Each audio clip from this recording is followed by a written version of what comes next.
DJ Event Planner will change the way you manage and run your business. Streamline all of your procedures and software into one easy-to-manage system. DJ Event Planner, the ultimate online planning tool.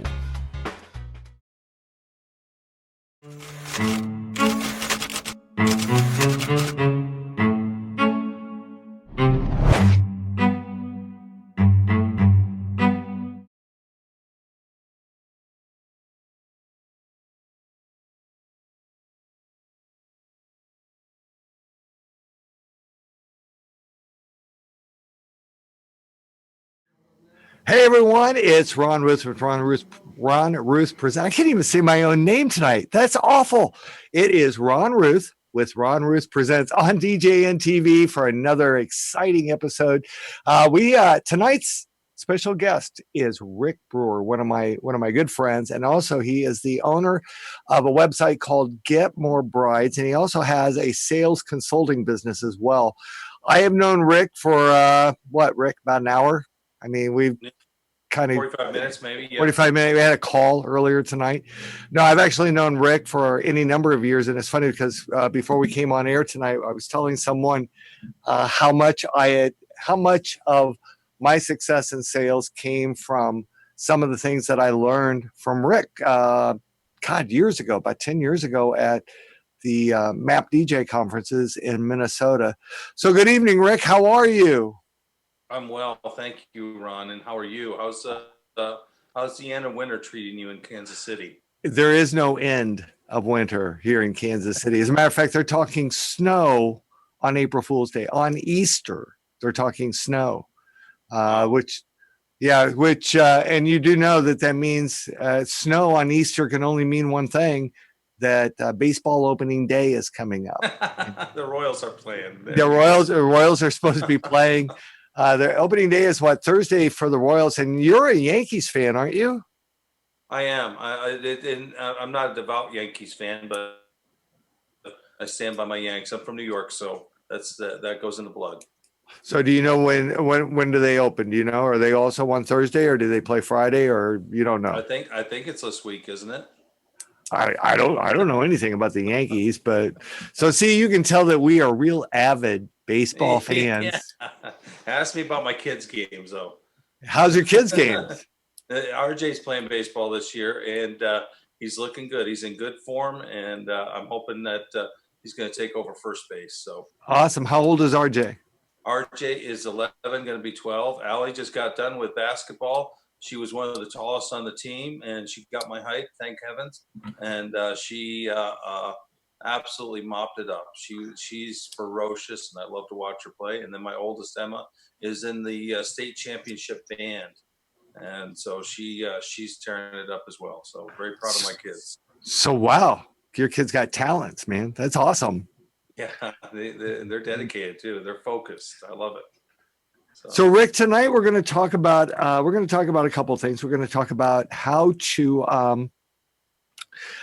exceed expectations and actually manage expectations of customers. And before we get too far along here, just a reminder to the people that may be watching us live, if you have questions with anything that Rick and I talk about, go ahead and put them in the chat section. I am looking at that, and we'll be happy to answer any questions you have as they come up.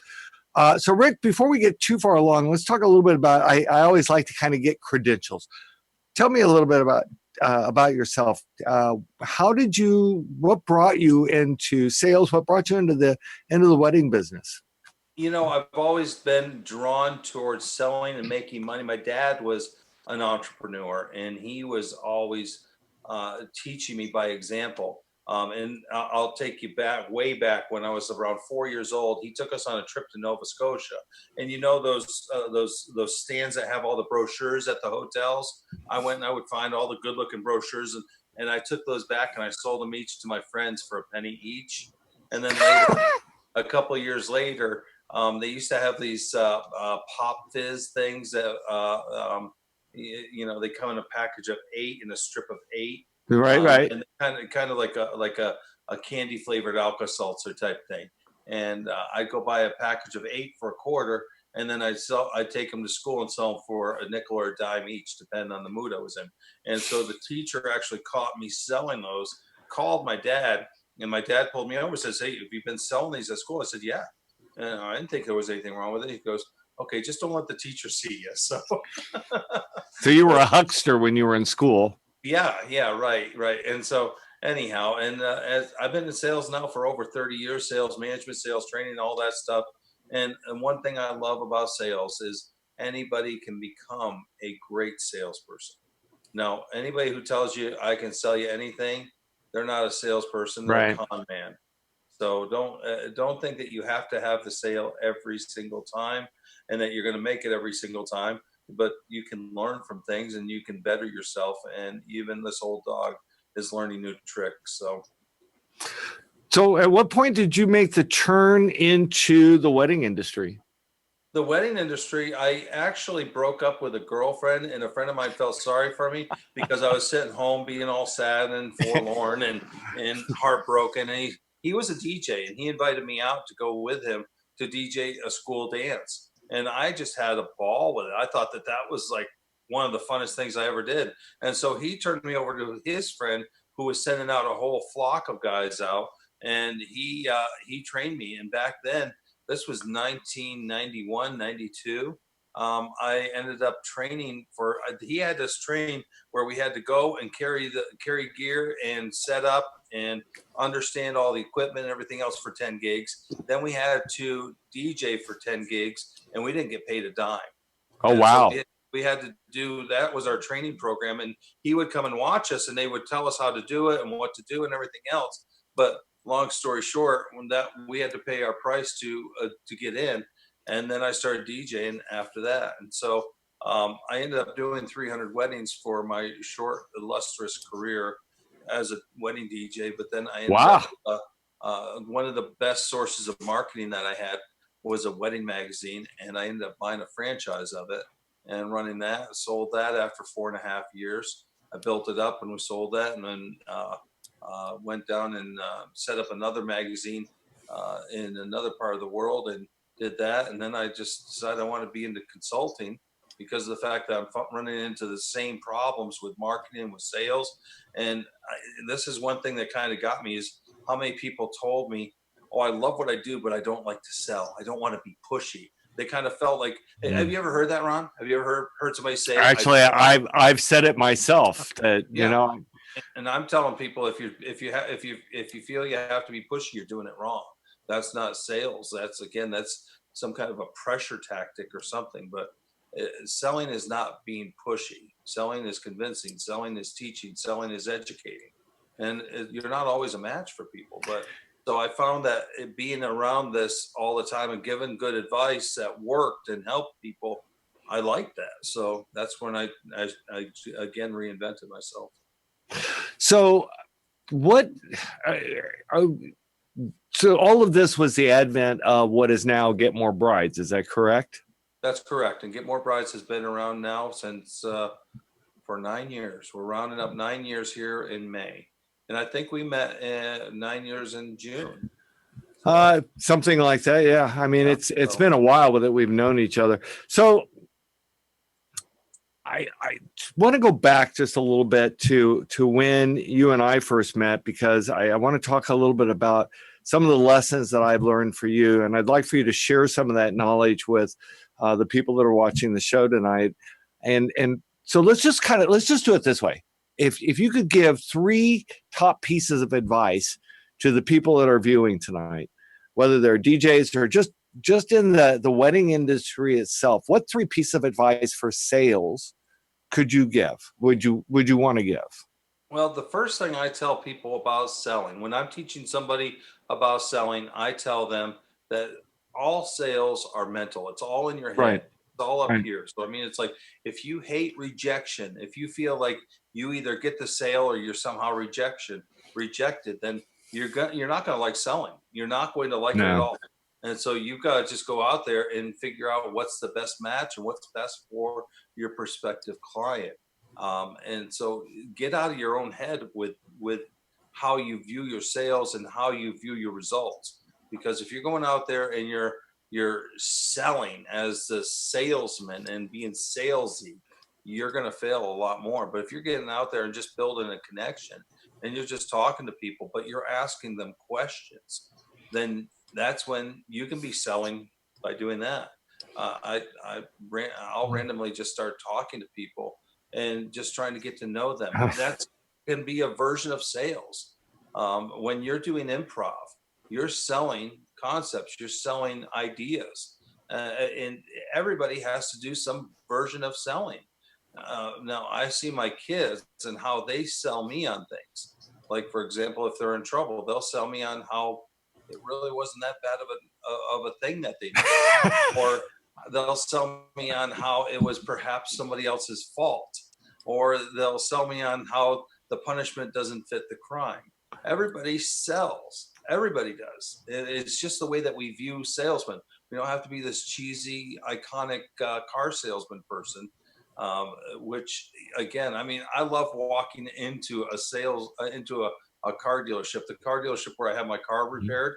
I've been thinking about maybe trading up and getting something newer. And they had a thing the other day where you go in and you just fill out a questionnaire and they'll give you a $30 gift card. And you remember how I've talked to you about the idea of just getting the lead in there because that's where sales happen. They were kind of doing that thing. And so I figured I'd go in and my kids like the dealership because they have lots of snacks and everything else. So we just took a trip over there and you walk up to the place and it's like, and you've got 2 rows of salesmen and it can be really intimidating at times. You know, you got some guy that's heralding you in and telling you where to park and everything else. And it's like, you feel like you're a lamb going to the slaughter. And I love how some sales situations set you up for that. And the best thing that you can do is get them out of their head too, to where that mental atmosphere is set. Right. So if we can understand that selling is mental and everything's up here for us, up there for them, so they don't feel like they're going into this bad situation where they're going to somehow be held down and forced against their will to buy something that they don't want. Then because you're going to use your mental jujitsu on them, and you're a sales ninja, and you're going to karate chop their wallet. Come on, let's just talk. Let's set the boundaries. Let's set the expectations. So well, and it's setting the expectations. It's also setting the experience, and I think it's so much. I've always said you're never going to drag anyone to your way of thinking. You're never going to drag anyone kicking and screaming to your way of thinking, and that's why when it comes to sales, I prefer to do it just simply as let's have a conversation. Right. I want to learn about you. You can learn about me. I don't ever consider it a waste of my time to sit down and learn about a couple because there may be some nugget of information I can gather. Even if they don't book me, there may be some nugget of information or something I learn about the process from them that I can carry with me to another sales meeting. But typically what I find is that if you just sit down and talk to people and have a conversation with them, and particularly if you spend at least a little bit of time just trying to get to know as much as you can about that couple or about those people. If you ask about them before you start talking about you're going to find that when it comes time to talk about you, they're going to be more willing to listen to you than they were if you were just going to just be like, let me just go ahead and pour all this stuff on you about all the wonderful things I can do for you without even finding out what it is that they want you to do for them. So yeah, I certainly agree with you in that regard.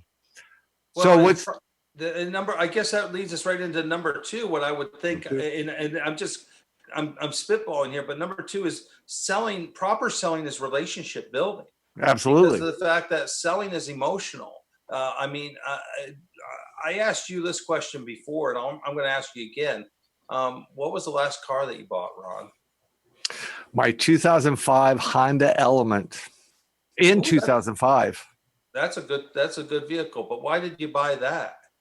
Because it fit my need as far as being able. Here's the truth. And I'll keep it real short. I had a huge, big red Dodge Ram van that I was using for hauling equipment, but I was still multi-op at the time.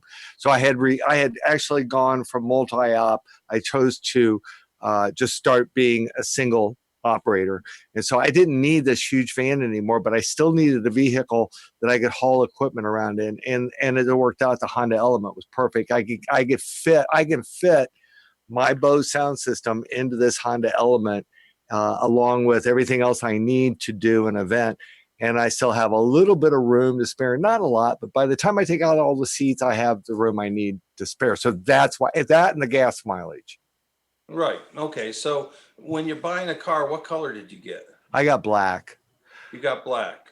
But mainly because that was the only one that was on the lot. I wanted a red one, but they gave me a better deal on the black one because, and it has all-wheel drive, because that was the only one they had on the lot. Okay.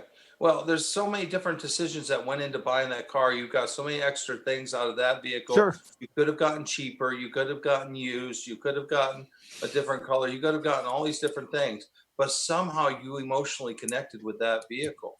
And that's, I mean, it's like when you're selling unless you're selling gas where somebody drives up, pays at the pump and they pump their gas, you're selling emotion. You're not selling a commodity.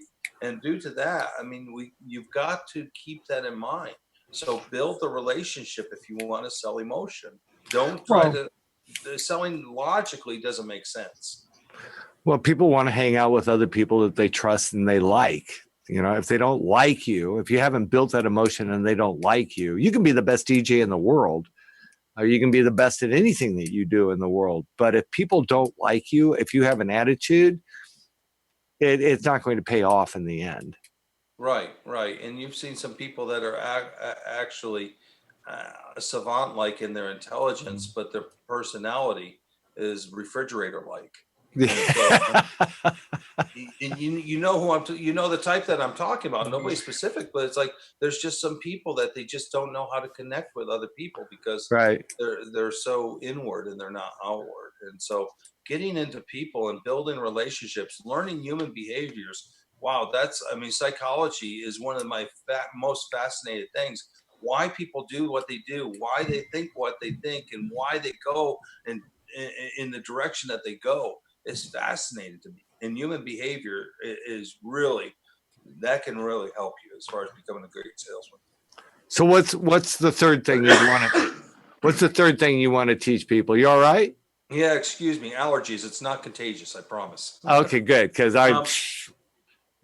I guess the third most important thing would be that it's a stepped process, that you've got steps A through Z. Don't try to sell step Z before you're selling step C type thing.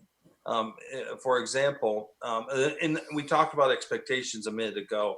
If you start talking about the idea of like, I really have gotten into these gold mining TV shows. Have you ever seen any of those? The reality shows are about like Gold Rush or Barron Sea Gold, and they follow a process of finding, of mining, and of refining.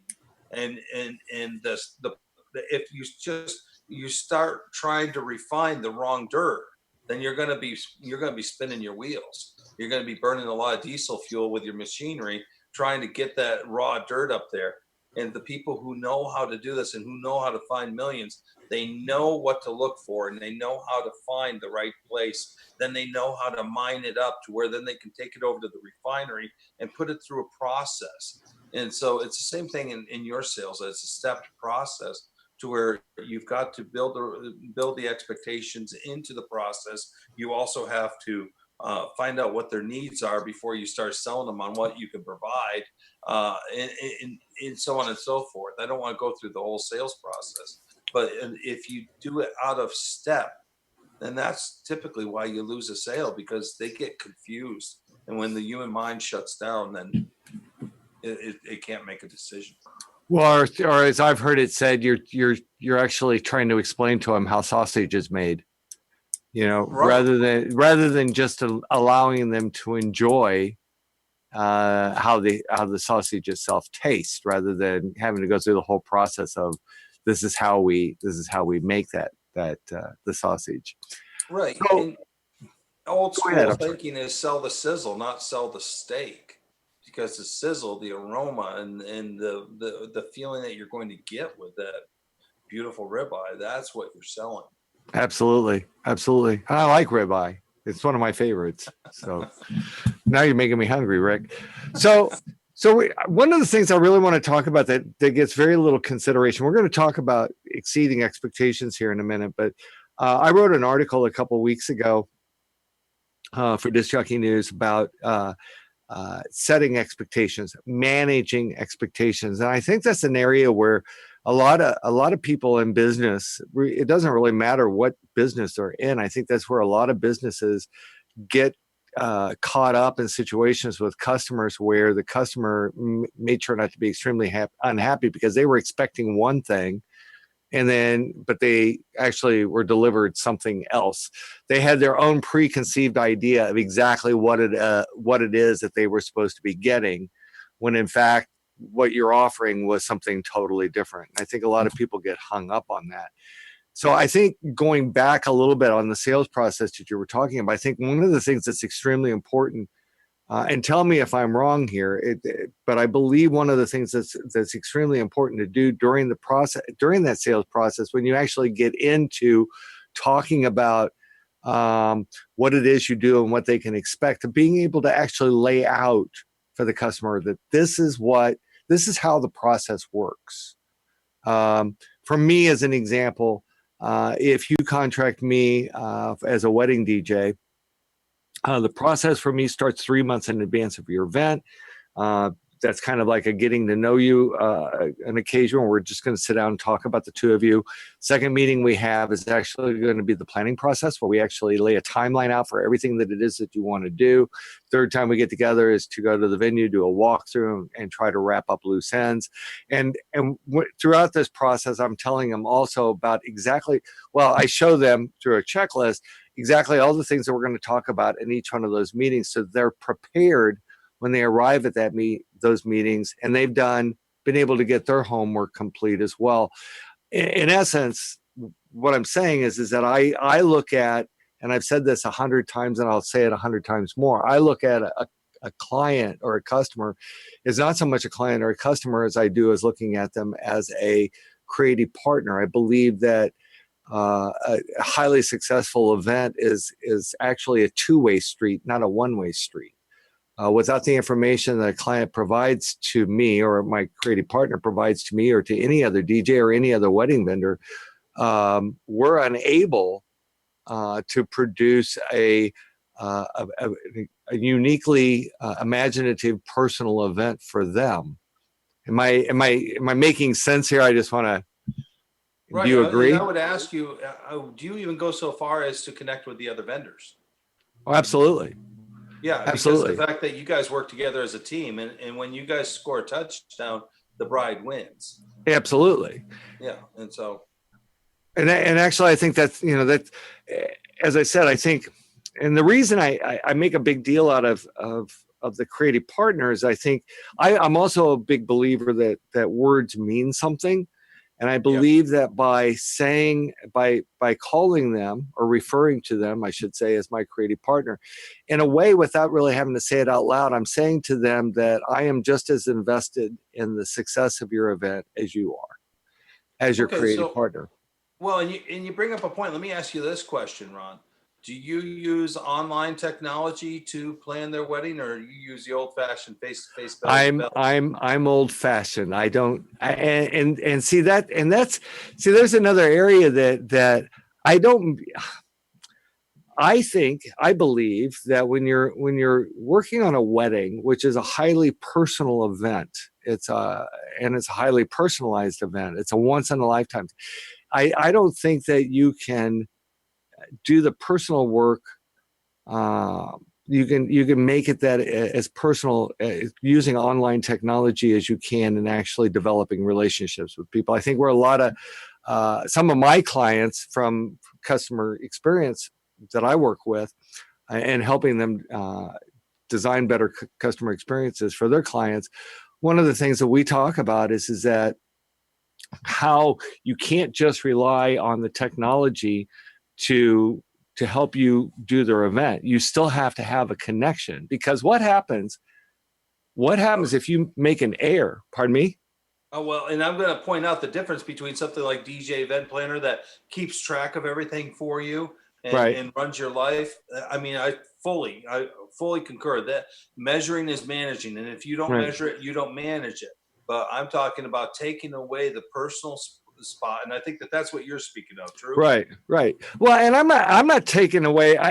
Look, the reality is, for some people, using online technology works for them. If that's what you want to do, then that's what you want to do. But I think that you can be far more successful at what you do and make far more money at what you do. I mean, you know, I've always been hesitant to talk about money, but the reality is if you want to make far more money at what you do, and get far more referrals at what you do, and you want to have people who want to come back and experience from you again and again and again, then there has to be an extraordinary personal connection with these individuals. That can't happen on any online technology. I mean, look, if online technology were emotional, instead of swiping left and swiping right on Tinder and then eventually setting up a date, you swipe left and swipe right on Tinder, and then you hit, and then all of a sudden you're engaged and you get married. I mean, there still has to be an emotional connection between the people that are connecting on Tinder. I'm just making that one up as I go along here, but that's truthful. I mean, it's the way it is. I think it's actually called Tinder, not tender. What did I say? Tender. Well, I'm not single, so Tender might be your objective.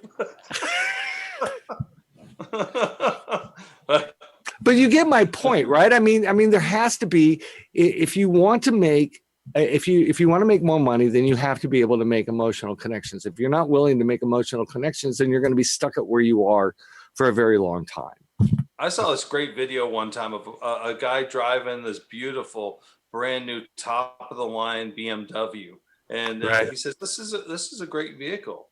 But if you like great vehicles, and he parks it, and he goes in the garage, opens up the door, and drives out a Rolls Royce Phantom. He says, "This is a great vehicle." And what's the difference between this one and this one? And he says, "It's quite a bit of money." And it's like, if you want to get that quite a bit of money, you got to convince people that it's worth it. And Right. so, and that's what I think we're talking about. And that's part of the selling process. It's part of the storytelling process. If you get good at storytelling, if you get good at explaining to them what their needs are, understanding what their needs are, so that you can explain to them in a story fashion about, you ever have a bride who she's dancing that first dance with dad, and then on comes his voice, because you went to this awesome workshop by Peter Mary, and he taught you how to blend in the dad's voice, talking about his special memories about his little girl, and then the tear rolls down her cheek. It's like, I've heard of people that they book on the spot because they tell a great story like that. And that's selling, Ron. That's what selling is. It's great storytelling. But you've got to know your people before you can start telling them stories about other random people that don't matter to them. Yeah, I mean, trying to create, and it's funny you brought that up, because I'm doing a presentation at the AFWPI conference coming up in April in Sacramento. By the way, if any of you all watching have not signed up or in Northern California, make sure you do that. But my presentation is on creativity. But one of the things I talk about in that presentation is that it's extremely difficult to do something uniquely imaginative for an individual you know very little about. It's as hard to do that as it is to paint a beautiful portrait of someone that you've only seen at a glance. It's just, neither one of those is going to be a truly reflective image of that couple. It's just not going to happen. So, well, the expectations process is one of the ones that it makes my job easy as a coach, because people they skip out of it so easily. But when you set those expectations, I don't know if I told you about this, Ron, but I was writing a book last year called Easily Exceed Your Expectations. And it was driven towards the restaurant industry, because early in my career, I started selling food to restaurants through a broadline distributor, and I loved it. I love restaurants, and so I've always been fascinated towards the business of restaurants. And so I did a study of a customer service study, if you will, of the top 100 national restaurant chains. And what's interesting is that less than 10 of them met the expectations that people. I did a study of the restaurants and how they responded to customer complaints, the top 100, the big boys. And then I did a study of 1,000 people and what they wanted when they had a bad experience. And less than 10 met the expectations or exceeded them. Now, Wow. 5 of them really knocked it out of the park. And kudos to two restaurants, Olive Garden and Outback Steakhouse. Uh, Chick-fil-A, they did fine, but it's like they didn't really knock it out of the park. But everybody, I just said, who's the best? That was just one of my, how you get the questionnaires and you got too Yeah. many. So one of my questions was, who's the worst, who's the best? McDonald's actually did really well. Now, the problem with it is that they're responding on a corporate basis, but you're having the customer experience on a local basis. And it's hard to expand and hard to train training is a continual process in my mind's eye. So my point is not to talk about restaurants so much as it is about what the expectations were. But these restaurants did not meet what expectations, and these were very broad-based general questions that, based on what they said, giving them a numerical value on how they responded and exceeding that score, only 10. So what was some of your criteria in measuring these expectations? Tell me, like, what were you, what factored into your expectations? Was it cleanliness, food quality? No, I just went off of service alone. I didn't do anything other than service because food quality was an automatic. I'm going to give you some stuff. And I didn't want to do that. It's like, because seriously, I've talked to people in the restaurant business and they say people come in expecting a free meal by eating everything and then complaining about it at the last minute. And they come up with the weirdest, strangest complaints. I had a friend who was a general manager at an Applebee's, and he would tell me that people did that on a constant, consistent basis just to get a free meal. And so I didn't want to do it on the food quality. I wanted to do it on the server was less than nice. In fact, they were somewhat rude. They wouldn't listen to me. And just based on a very general emotional feeling. And then the questions that I asked were for the consumer side of it on what they expected in return when they had it. I asked them, what would you expect if you had a bad experience? And only, like, I want to say 5 or 8% said that they wanted. My computer crashed, and so I lost all my data. So I'm guessing at these numbers. I'm not just pulling these out of thin air. These are real numbers that happened. But they said that they wanted some kind of a refund and a bonus. So people overall would be fine with an apology from the management, a sincere apology from the management.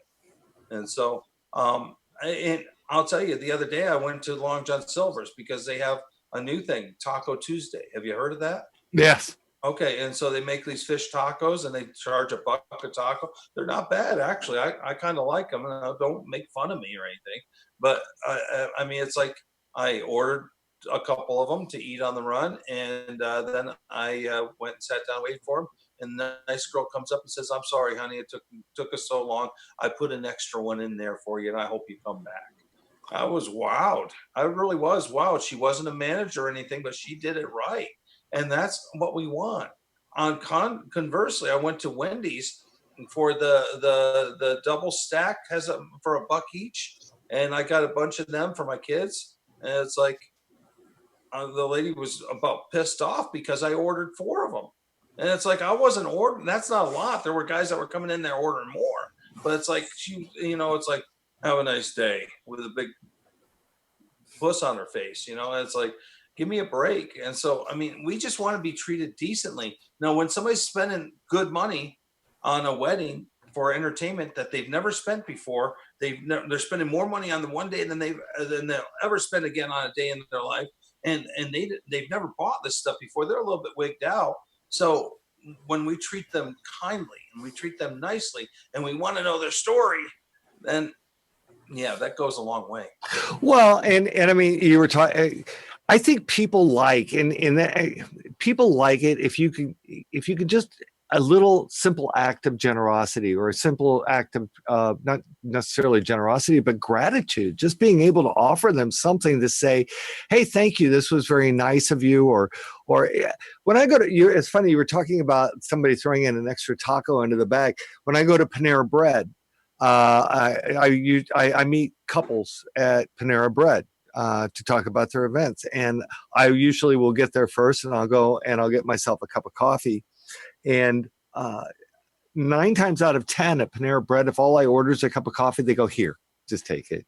They're not going to even ring it up, which Wow. really kind of ticks me off because I don't get the points when they do that because. Goes on my Panera. Goes on my Panera. Say, could you still just give me the points? That's all I really want. Yeah, give me their points. They don't. Because eventually, yeah, because eventually I'm going to get one of those big cookies.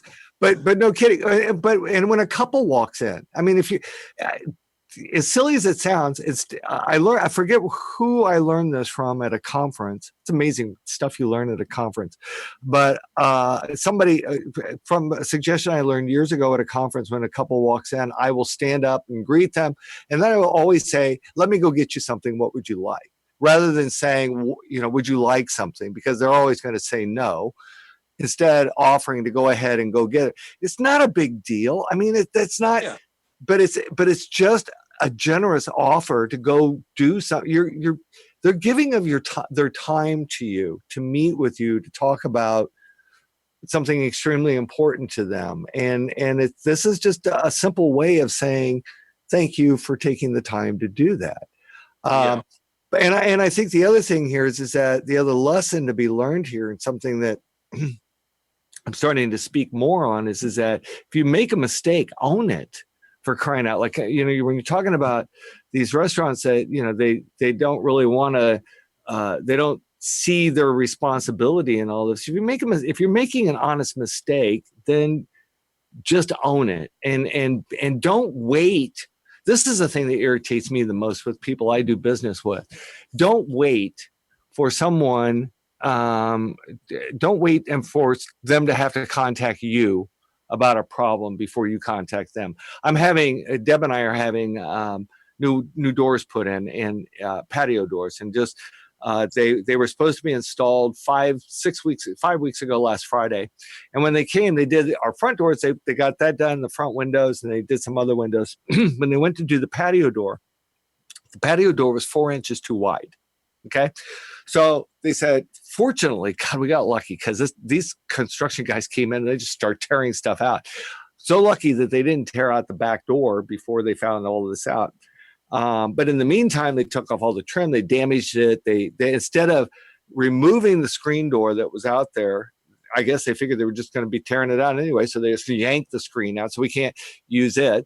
So when they did this, they said it will be 5 weeks before we can get a new door. Okay, I understand. Mistakes happen. So then somebody called me from install last week. Last week was 5 weeks, and said, "Oh, we want to go ahead and set up your install for April 14th. That's 9 weeks from the day that they were originally supposed to install. Not one person from their company called to say, "You know what, we were wrong in that five week estimate.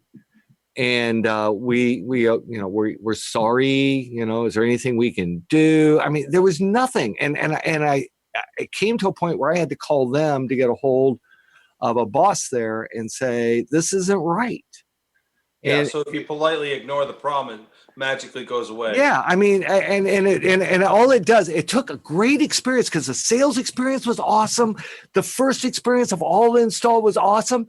This one thing screwed up the entire experience.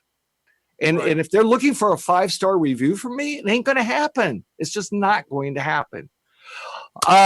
So let's, we have about 5 minutes left, so I don't want to run too awfully long here. So what other suggestions, what other suggestions would you offer as far as what anyone in this industry might be able to do to exceed expectations? Well, number one, find out what their expectations are. Right. First and foremost, one one of the techniques, and I'm not a big, huge technique guy, and I certainly don't want to teach you to do something that comes natural to me, but might be unnatural to you, because you've got to be natural in Right. because it comes off as salesy if you don't. Yeah. But the first thing as I would do is when they agreed to go with me, as I'd say, I'd turn the contract over on a blank side of the paper and say, tell me some of the things that you expect that I'm going to do now. And they only usually, well, you're going to show up and you're gonna play some music, and we're gonna have a good time. And it's like, right, but we also talked, I'm gonna be there at this time. I usually set up X amount early so that you don't have to worry. We also talked about a planning session. We also talked about this. If I do all these things, will you be happy? Well, yeah, I'll be thrilled. Great. If you're happy, and only if you're happy, would it be all right if I asked you for a referral after that? Anybody that you might know who's getting married, be happy to. Never had a bride tell me no to that. But here's the fun part: is once you know everything that you're going to do anyhow, you're already going to wow them. Now, the normal stuff that you do wows them. So you only have to tweak it just a little bit to go above and beyond. I mean, what's something that's free that you can do as a DJ that would just put a tear in her eye, Ron?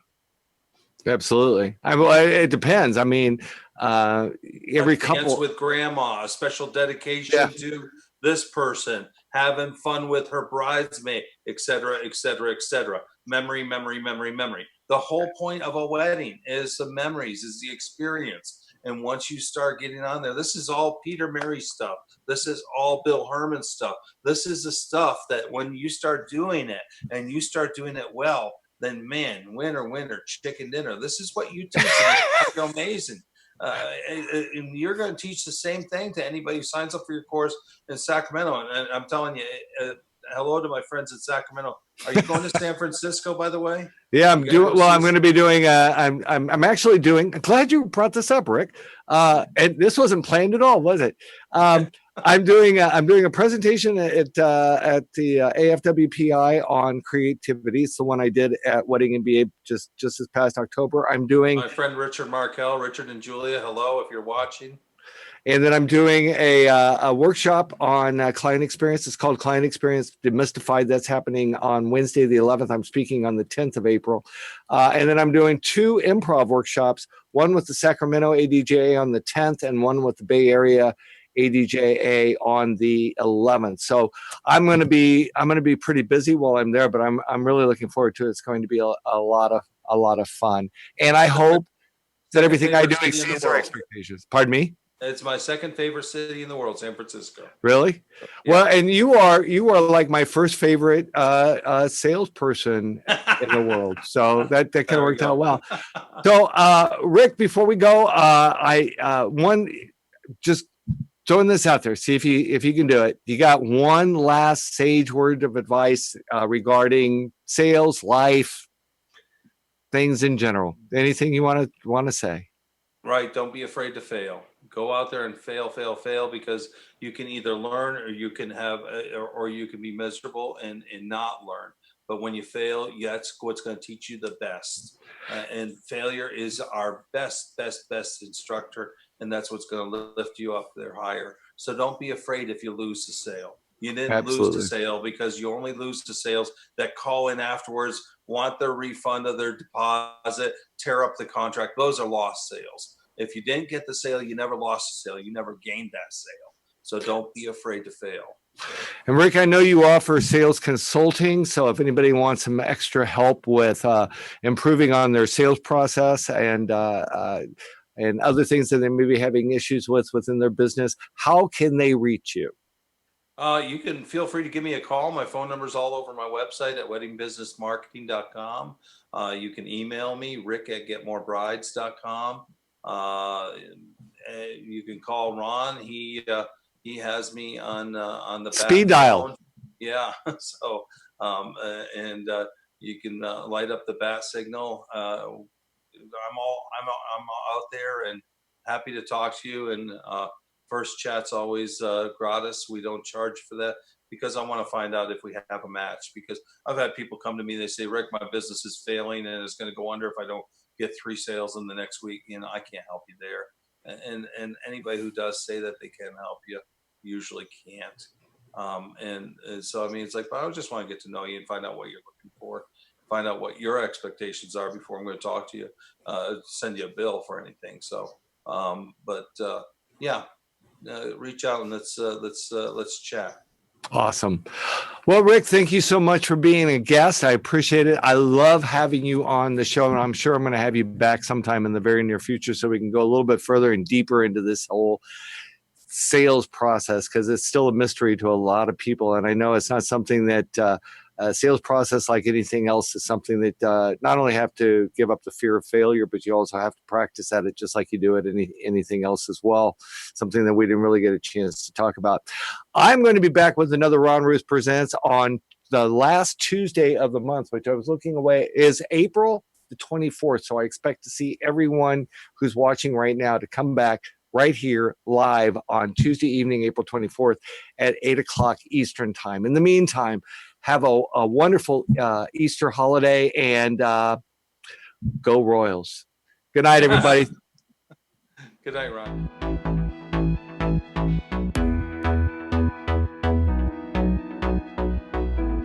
Tonight's DJNTV show is sponsored in part by Electro Voice, DJ Event Planner, ADJ, NLFX Professional, Promo Only, Newmark, and DJNTV Insider.